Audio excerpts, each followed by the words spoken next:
Yes, my lighting still sucks. I don't know how long that's going to keep going, but whatever. It doesn't really matter because I've got work to do. I don't recommend using that chain. It's really cheap. I don't know if it's even going to work out for me. Gonna find out though. The reason why I have these items is because I want to do wheelies.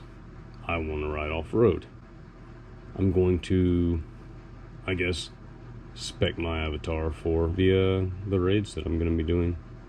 Yeah, something like that. Getting everything set up, getting the build ready so I can get to the end game. Stock gearing on the 2022 Crf300l is 1440, counter sprocket being 14, final drive being the 40. I was going to change it to a 1342 so I could use a stock chain, but I could not find for the life of me a sprocket online that actually said, yes, this fits your 2022 or any series Honda Crf300l. Instead, I opted for a sprocket that said it would work with the bike, given I purchased these. The thing I gotta do now is get a longer chain since I'm adding 5 in the rear, keeping the front sprocket stock. There's probably several ways to go about this. First thing I'm gonna do is loosen the rear sprocket nuts and bolts. 14mm 5 hex bit. See if this works. If not, I'll use an impact. Super loose. That's ridiculously loose. Yep, they're all like that. Okay, took it off the breaker bar for ease of use. I will note that my bike's still on the ground right now, and that's because I wasn't sure how much power it was going to take to remove these. Also, I haven't removed the axle nut yet. Next thing I'm going to do is use this 8mm socket to remove this cover off the front sprocket, the counter shaft sprocket. Bike's relatively new, less than 4,000 miles. Sprockets are fine, the chain's fine. I haven't had to adjust the chain since I bought the thing, which is why I hate to remove the chain and probably replace it with an inferior chain, which is not what you want to do. The old adage, not broken, don't fix it. But like I said, wheelies and off-road. So I'll leave this sprocket alone. I'll take this cover off for accessibility. 8mm as well.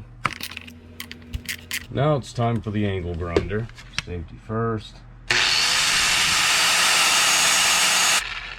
So it goes without saying, just don't grind down your swing arm or anything.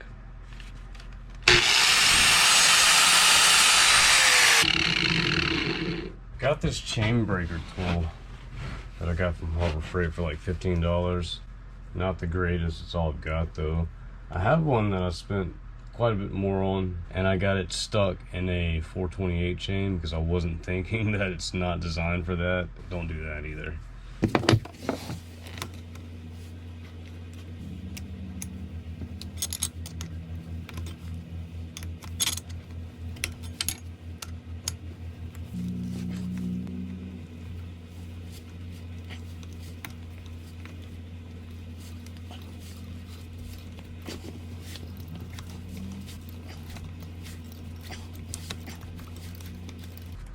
Let's turn really freely. That worked really well. Pin fell right out. Now I see people grinding down 2 and removing 2, or at least working at 2. I don't ever understand it. But removing this perfectly good chain, it's a really, I don't know, I'm not okay with it completely, but it's gotta be done. Apparently my bike's in neutral. Yep, neutral. Oh, it slipped off the sprocket and got bound a little bit. So I'll just hold it on the front sprocket as I pull it off. I've got to remove this chain guard thingy anyway, because according to Scoot Toots, I can turn this rubber on the inside here upside down and not have to buy another one of these. Save me a little cash right now, which will be helpful. I would have done, had I needed to, would have been to move down here to the counter shaft sprocket. At that point, I would have put the bike in gear, deployed the rear brake, and loosened these. And they're not connected by much torque, so they're not hard to remove. The only reason why I even remove the cover is to aid in the chain installation and removal. Oh yeah, I want to mention that this little thingy here, once you loosen these nuts, or these bolts rather, this plate, you just kind of shift it a little bit. It's got grooves, or it's got these little protrusions that fit within those grooves after you turn a little bit to allow it to go in and out, and then lock behind these peaks here to keep it in place. Super easy, you'll see it. Alright, so before I get the rear wheel off the ground, and many of you may have already gotten this wheel off the ground by now with a stand or something like that, but I don't have a stand. I'm just going to use a car jack, so that's why I haven't put it on the car jack yet, because it's not all that stable. But I'll be using 24mm, what was it, 17, to get this axle loose. Jesus Christ, I got that on there well. Alright, so I've got the bike off the ground a bit. Might need to move it up a little more, actually. Didn't show you completely how I did that because it's not recommended or safe. I just have it wedged underneath the foot peg on the other side with the foot peg lifted up. That way it won't move any, and it's on a block, as you can see, just to aid with the height. Works, gets off the ground for maintenance, and then also to remove the rear tire. But like I said, I didn't show you exactly how I did it because it's not recommended or safe. Just gonna get this axle out here. If you'll note, I've left the keeper things, keeper nuts, whatnot, left those in the position they're in because I haven't had to adjust this chain on the bike since I bought it, so everything's still in its factory or dealership resting position. Marker for this little gauge here being right at the line before the green, even, like I said, hasn't moved at all. So I want to leave that there so I'll have a good idea of where the chain needs to be at, how many links I'll need, because I use the chain calculator and I'll include a short snippet.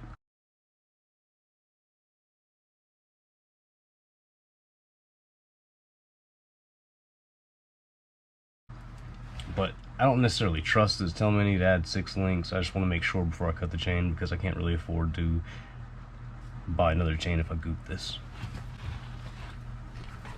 So I'm leaving all this in the resting position, that way I'll know roundabout where the chain needs to be at with the proper tension and the amount of links. Don't let your brake caliper thingy dangle around back there if you can help it. Alright, got a little piece of paracord that I had laying around here. I'll just take this and tie it around caliper here. That way it won't fall off the swing arm and rest solely on the hoses. There's enough there that would hold in place without hurting anything. I would just prefer to not be left a chance. Definitely don't get underneath the swing arm though, at all, for any reason. With this janky setup here, do not. Okay, I got that sprocket off of there. Got a couple of 2x4s underneath my tire, that way it won't damage my brake thingy down there. What was that, brake disc? I don't know what it's called, don't really care right now. Gonna put on a new sprocket. Got this 45 tooth sprocket here. I didn't pay very much for it though. I did have to spend another $15 to get the hardware for it though, because I don't think the old hardware will work.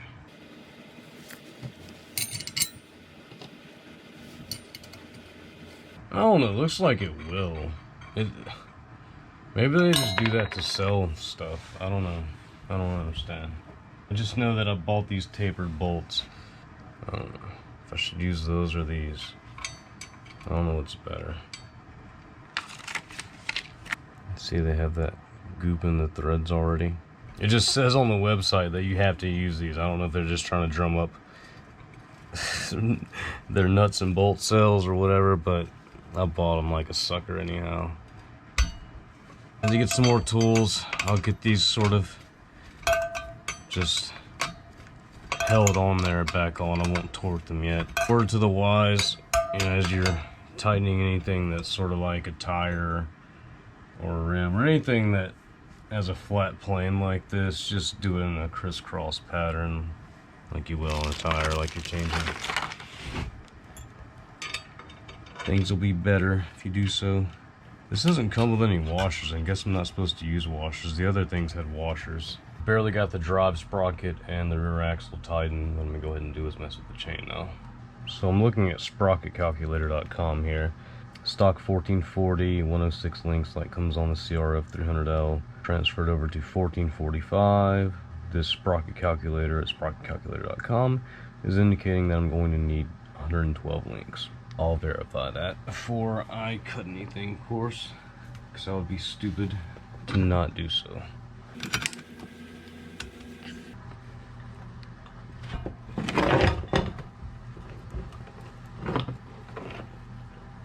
So I've taken the time to loosen up the axle nut a bit more from where I had it snugged, loosen up these keeper nuts, move the tire forward a bit, which would leave this little mark here. If you have one of these bikes, you'll see it. This little mark being right at the mark, beginning at the green. I moved it forward a little bit. The reason why I wanted to do that is because I wanted to see the absolute amount of links that I could remove from this chain, like the most amount, without leaving myself too little room for proper chain tension at the starting position. So I've got my ruler that I've modified here to check the chain tension. Of course, whenever you're checking it according to the manual, it's 50 to 55 millimeters of slack from the swing arm, or 2 to 2 1/4 inches. Right now, where I have the axle pushed forward a bit, forward of the starting position, it's a little bit higher. It's almost like 2.5 inches. So if I remove 12 links, that'll leave me with 208 links total, 2 more than stock. You got to go 2 at a time because you have to have the master link fitting in these 2 inner position links. I was pretty careful about making sure I didn't grind anything I wasn't supposed to.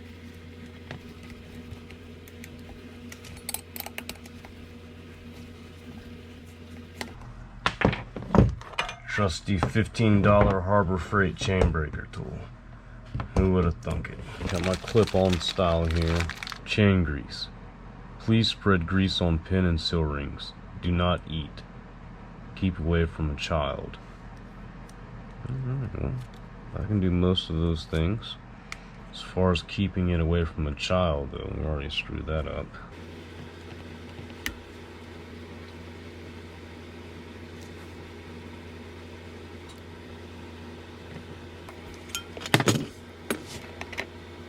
Just turn this chain breaker tool around the opposite way to push that plate on. You don't want to turn on that too much when you're doing that. Just enough to pop it through. Alright, got the goop on there and the rings and everything. I was reading on some forum and the guy mentioned that there's a smoother side, a rounded side, and there's a more flat, sharp side. And the guy was saying to put the sharp, flat side to the outside. I don't know why. I'm just gonna do that. And then of course also put the closed in towards the direction of travel.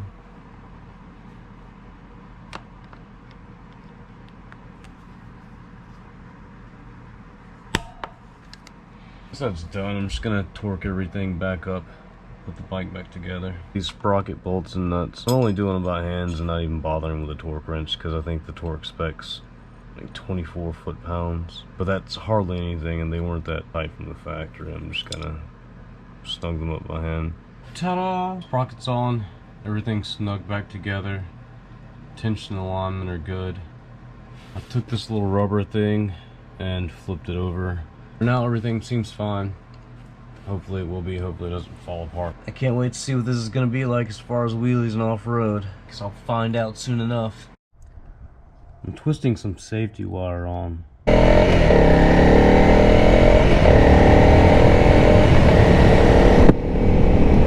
I'm gonna try and get at least a couple of wheelie attempts in.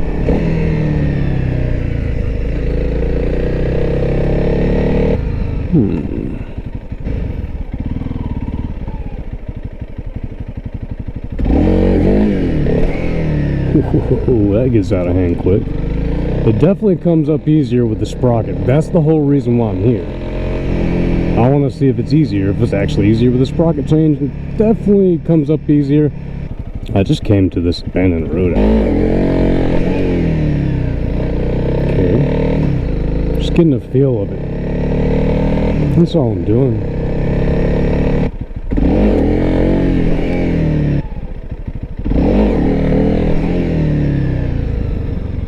Comes up so much easier. I like that. Still not getting it very high though.